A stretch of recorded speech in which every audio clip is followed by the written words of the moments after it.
You've ridden VRE before, and so, but what have you learned? What did you learn today on this little trip? Well, it was great to get to ride with Rich. We talked about what they're doing in the face of COVID-19. Also, the things that are necessary to keep VRE viable through COVID-19. And then the next issue is, what are we doing to make sure we get ridership back to where it was previous to COVID-19? And then what are we doing to improve VRE? There's a exciting project that the governor announced with the expansion of VRE in conjunction with Virginia Department of Transportation, CSX, and VRE and Amtrak, and what they're going to do to improve some of these lines. Our bill that now allows them to build those additional lines on what's called Long Bridge, which is the crossing of the Potomac, is a critical part of that. So we're very excited about that. The investment's going to be made nearly $3 billion or over $3 billion for improvements to the track. Rich and I were talking about improvements here to some of the platforms, getting that additional rail line in, getting the dual tracks going across the Potomac at Long Bridge. All those things are incredibly important to get ridership up and to really get a lot of the traffic off the road. So I'm really excited about what's happening with the future of VRE, and I just wanted to come down and talk to Rich. I always love to jump on there and ride and kind of see things. You can talk about things as we go down.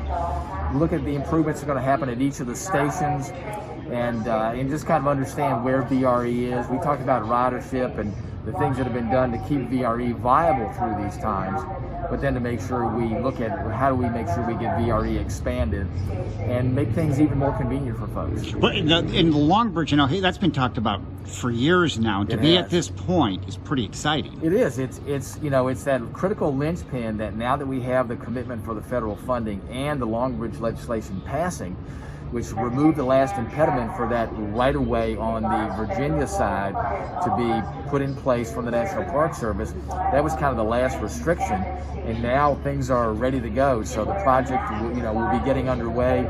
These improvements will take place, I think, over the next 4 or 5 year period. So folks will see continued improvement on VRE. You think too of this train station, and like you said, this has always been the thing that locally people have wondered.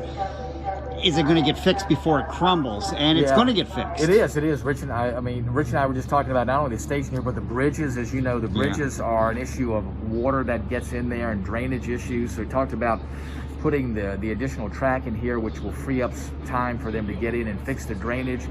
There's some additional work that's going to be done to do the cosmetic work on the bridges. As they start to decay, they not only look bad, but they become a nuisance too, with concrete falling off and falling in the roadway. So we want to make sure we get those things fixed, but we want to correct long-term issues that are behind the bridges having that decay in concrete. So that's going to happen, as well as see these old platforms over here. They're going to be improved so they have larger platform areas.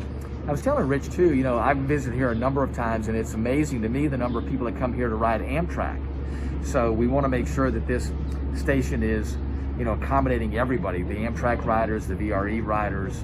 Those are all critical parts of where people can use rail here in the Fredericksburg area. So incredibly important. But Congressman, you think about it, you think of the work on 95 right now, and when all of that gets finished, when the Long Bridge, when this station and bridges, we're going to be a few years from now, when we get past a lot of this construction part, we're going to be sitting pretty good here. Yeah, we're going to be in a lot better spot. The key too is normally as these projects kind of get up to date, the demand sometimes even gets ahead of where we are with putting those improvements in. But those improvements are going to make things markedly better. Yeah.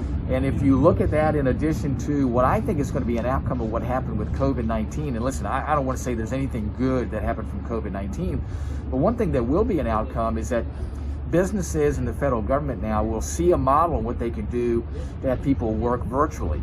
And I think there's a lot that they can do to now modify work schedules to where you can spread traffic out. And Rich and I were talking about that, spread demand out over the rail system and on the roadways to really make best use of the capacity that's here.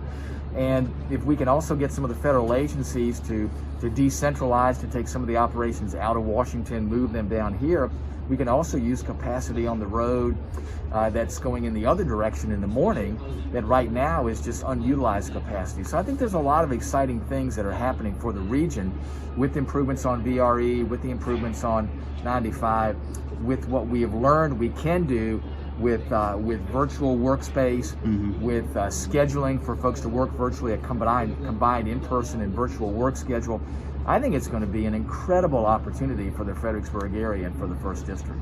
You gonna get home tonight? You're now gonna make your way east from here? I am. I drove up to D.C. today and rode down on the VRE, and now I'm going to drive east back to Montrose. So I'll get a taste of all the different commuting issues here that people have in the region.